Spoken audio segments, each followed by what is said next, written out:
YouTube? RC Connoisseur here. I don't know if any of y'all have heard about a website for RC boats. It's called tobsd.com.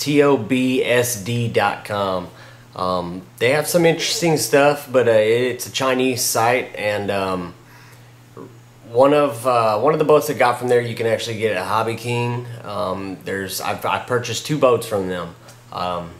Both good designs. I'll get into the second one at a different time. That one, good boat, but very thin carbon fiber, so it does not hold up as good as it should. The one we're going to talk about right now is it's a Lobster Outrigger.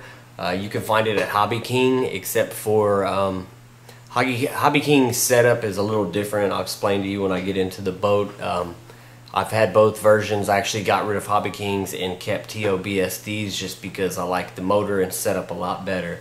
Let's go ahead and get into the boat and I'll show you what I'm talking about. Alright, so here's the Lobster Outrigger. You might have seen it in yellow before. I believe my other one was yellow. Hobby King only had the yellow model. This one is blue on top, yellow on the bottom. It is a Lobster Outrigger. It's really a fun boat. I would suggest if you did a lot of boating to get you and a bunch of buddies to get some of these, and y'all can have a lot of fun with them. They're quick little boats, and I mean, they won't really destroy each other. We'll open it up and see. I went ahead and swapped out the ESC with the Turnigy 60 amp. I completely waterproofed it. That way I wouldn't have to, because this thing will take on some water if you flip it. You really don't have to worry about too much. It doesn't take on that much. However, the Hobby King version I had, I flipped it and couldn't get to it for a minute, and it sunk completely in the water, and just the sponsons were sticking out of the water. I mean, I got it back. It didn't sink or anything. It just the cavity completely filled with water. The difference about the other one from Hobby King is they have an outrunner motor, which I have no problem with outrunners, except you can't really cool. The only part of the motor you can cool is the top, because the can spins on it. But they had it. My problem was the location.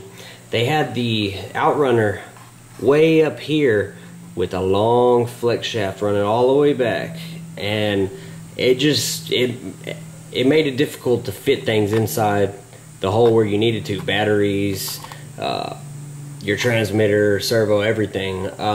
This one I kept because, for one, it's got they're both brushless, by the way, but this one has it's a 3835 kV brushless motor, and I mean, look at that. The can is literally about the size of my thumb. It's the smallest little brushless motor I've ever seen. It uses just your regular collet, but this thing runs on 3S, and it's quick, and it can turn really sharp. It's fun. Definitely a recommended buy. But like I said, I would suggest getting it from TOBSD simply because of the design of it compared to Hobby King's.